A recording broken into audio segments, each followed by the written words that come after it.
The first unusual aspect of Moto Perpetuo is that Carter asks you to make special mallets specifically for this piece.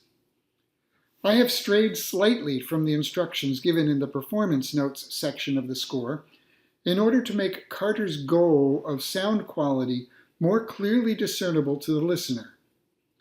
So I use 3/16 inch diameter by 17-inch length craft dowels. I make the head sound with 2 layers of Dr. Scholl's moleskin, and I leave the tip bare wood.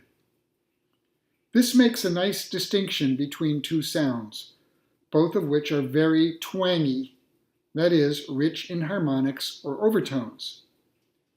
This is the sound Jan Williams, who worked with Carter on these extended techniques, said that Carter was going for. I have heard some players use foam or felt for the head sound, which makes it just a bit less twangy and therefore more contrast with the tips versus the head's sound sections. Continuing on the topic of sound production, Carter uses the same 3 beating spots, namely normal, center, and rim, that he employs for some of the other pieces in this set. And some of the unusual strokes included elsewhere, like the dead stroke. But he does include a kind of stroke unique to Moto Perpetuo at the very end. Here he has you strike and hold one mallet head down on the drum head while playing repeated notes with the other. So the sticking looks like this.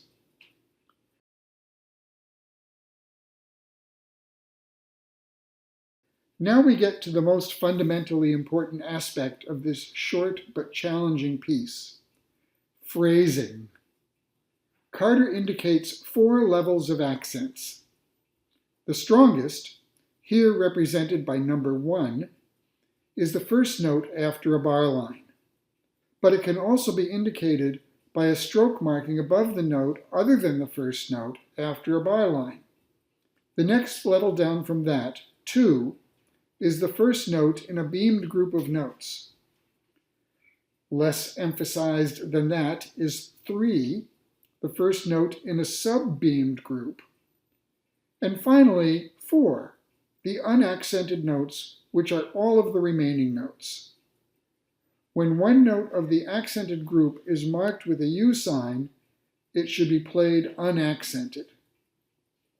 Since the notes are flying by very quickly, it is a significant challenge to get all of the accents where they belong and not play any unwanted accents just because you are moving around the drums and at a fast speed and often at a very soft dynamic level. This phrasing must be heard by the audience for it to be a true interpretation of the work. You will need to begin practicing very slowly, using a metronome set on 16ths to control the tempo.